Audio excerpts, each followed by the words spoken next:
Hello YouTube, Flashlight Enthusiast here.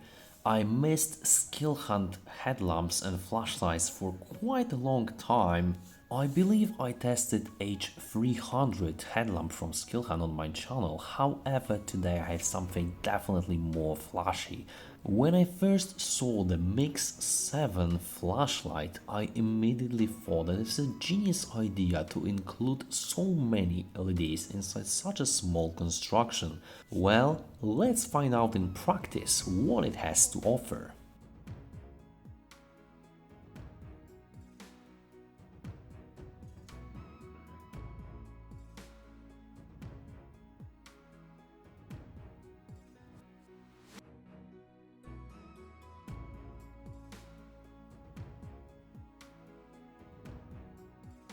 Skilhunt was kind enough to send me this flashlight free of charge for review purposes. If you are interested in this model or any other Skilhunt, there is an affiliate link below this video to help the channel grow.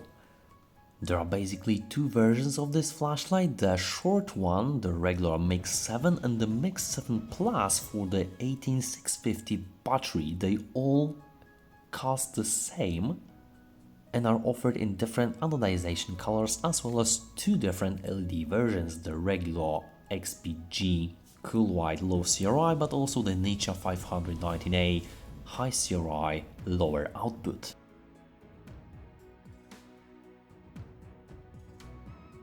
My sample white one came in this attractive Skilhunt box with the flashlight displayed, but also some key features and stats indicating that this is the 519A 5000K version, and this is actually the generation 2 of Mix-7.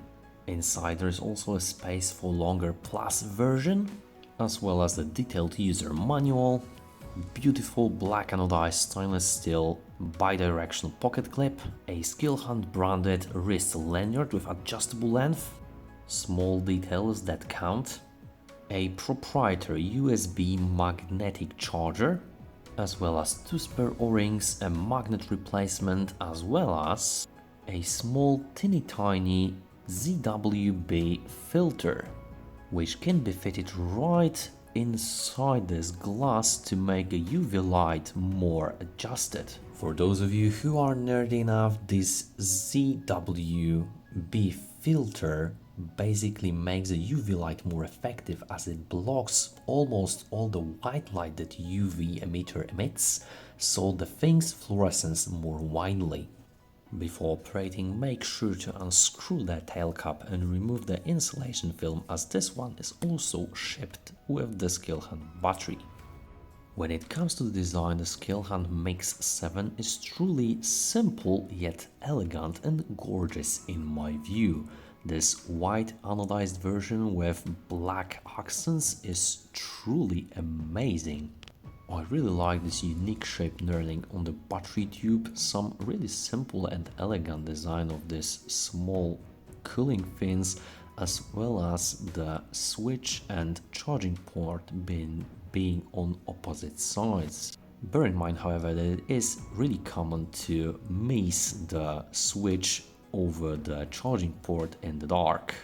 We've got simple flat tail cap with lanyard attachments, so tail standing is not really an issue here. Quite thick black bezel, and what it is most interesting here is the head featuring 7 different emitters. This time we've got a 3 Nichia 519As around 5000 Kelvin. We've got 3 color LEDs, the red, the green and the blue one, as well as UV light at the center. Everything is covered by the anti-reflective coated glass, and as you can see, we've got the milky surface as indicated by the Gen 2 picture, providing a nice floody beam without a decent hotspot. Perfect for EDC illumination. The built-in magnet is strong enough to hold the flashlight both vertically and horizontally without any issue. Mix-7 also comes with the included battery. To access it, you have to unscrew the tail cap, revealing a nice set of anodized threads lubricated from the factory with O-ring. Here there is a gold-plated spring, a magnet down there which can be removed with some effort. And there is Skilhunt branded 18350 battery with 11,000 mAh capacity. It is button top. However, thanks to dual spring design, you can use the flat top easily. While Mix-7 features a proprietary magnetic charger, the battery is standard without any fancy contact like the one on the right side.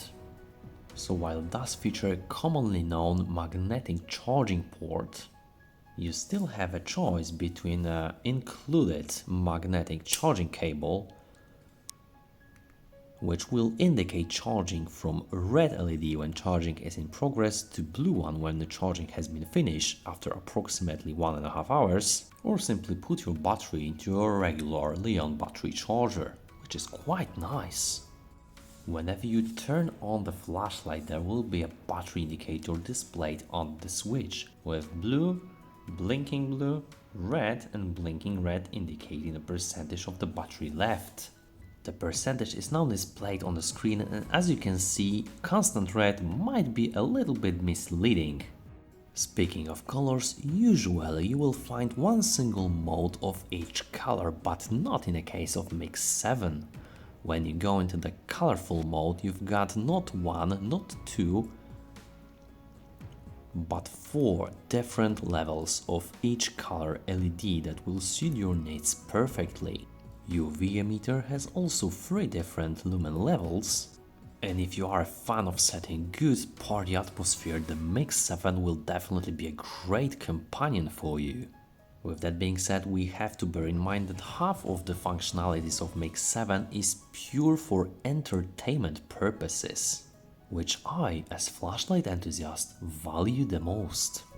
You might want to install the ZWB filters. You have to unscrew the bezel, which is nicely not glued. Be careful not to loosen the milky glass here. Take the filter from the package and carefully place it inside. Now screw the bezel down and you're good to go. After installing the filter, there is a visible difference in UV output. Check out for yourselves.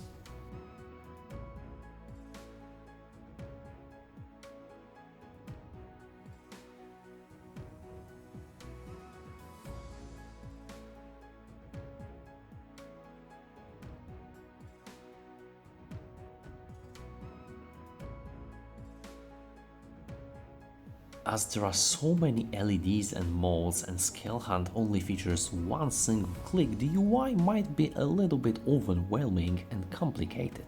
And although the manual might be helpful, let me just walk you through the modes. As usual, there is one click for on, one click for off, and there is mode memory. Nice! You can hold the switch from off to go into the moonlight mode, and now you hold the switch to toggle between 2 different moonlight modes. One click to turn the flashlight off. When you click it once, you hold the switch to go through 3 different modes in the main loop, double tap to go straight into turbo output, and now you can hold to again set between 2 different turbo output modes. In white mode there is also a shortcut to special modes. By triple clicking the switch, you go into the dimming mode. Double tap will go back in the strobe mode, double tap to SOS mode, double tap into the signaling mode, double tap again to the blinking mode, and that's basically 4 modes in the loop. Click and hold from off to go into the memorized color, and now you hold the switch to go between 4 different modes in the loop in the desired color. To switch the color, you click and hold, and now you've got blue, same operation, click and hold, go into the red. But if you are in the white mode, you click and hold to go into the color output. Of course, there is a shortcut to low level. When you click and hold, you go back into the moonlight mode and then low mode in color LEDs. And now you can double click to go into the color mix. Unfortunately, no brightness adjustment here, but you can hold the switch now to steplessly adjust the color temperature now, or click and hold to go from 9 different set color temperatures going from red to blue. Quite brilliant. There are also color modes, special modes. So when you are in a color mode, you triple click to go into the different color modes. Now this is the smooth transition between different colors. Double tap to go into the police strobe warning mode. Double tap again to go into the red SOS. Double tap to go into the red signaling. You cannot adjust the color here. Last but not least, there is UV mode, and you can only access it by holding a switch and waiting for the UV mode to appear. Now you can hold the switch to go from low, medium to high in the loop, and that's basically it. There is also a lockout mode. When you click from off, the flashlight is locked out, and you've got your indicator that can be turned on or off by double clicking when the flashlight is locked out. When you like to unlock it, just 4 clicks and the flashlight is just unlocked. When you like to be extra sure, just slightly loosen the tail cap and you are good to go. As you can see, the UI is quite vast, however, through the majority of clicks and shortcuts, it is quite intuitive and it's easy to learn after some time. Here are my Lumen measurements for the Skilhunt Mix-7. If you need more time, feel free to pause the video. The performance of Mix-7 is solid and what you could expect from the included 11,000 mAh battery. As you can see, I've measured around 1755 lumens at start, and after 1 minute and 1 second we still got over 1649 lumens before a gradual step down over the course of 60 seconds, so quite slow actually, to around 488 lumen level, with flashlight body achieving 43 degrees Celsius. Luckily, we've got excellent flat output regulation, as I mentioned, so the flashlight is able to sustain around 490 lumens with overall runtime of 57 minutes before stepping down to lower modes. Second highest, so T2, here I measured around 879 lumens, and what is impressive is that this flashlight can sustain this amount of light for almost 4 full minutes before stepping down again over the course of 60 seconds to around 449 lumen level, with flashlight body achieving 44 degrees Celsius. Again, nice flat output regulation with 447 lumens sustainable and runtime of 57 minutes before stepping down to lower modes.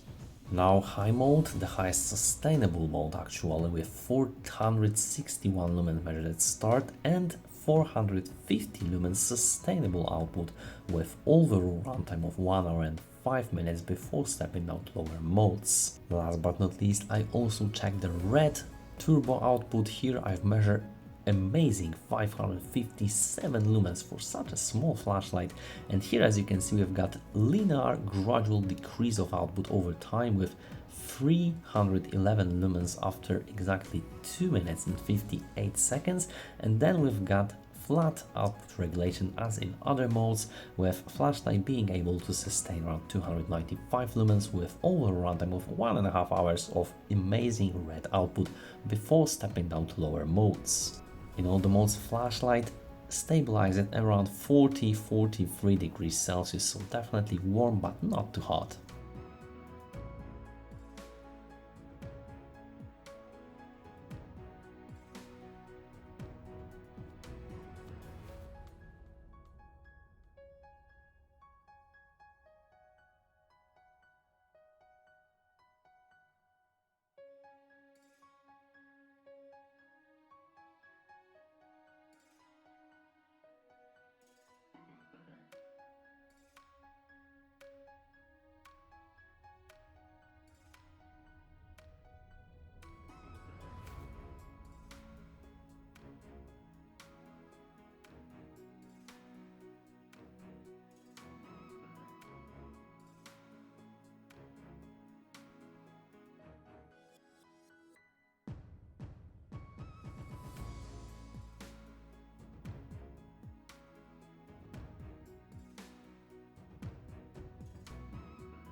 In my view, Skilhunt Mix-7 is definitely an important addition to every flashlight enthusiast collection. It is not only a compact, potent EDC with great beam if you choose the Nichia 519A, but also adds a ton of functionalities and fun-to-play options with their colorful LEDs and UV. Even a standard small 18350 battery format can provide decent runtimes, however I would strongly advise to get a bigger 18650 variant if the size is not an issue here. This will give a more serious runtime, especially if you use the color LEDs more often. I truly adore that Skilhunt managed to incorporate multiple levels of every single LEDs rather than only single color output.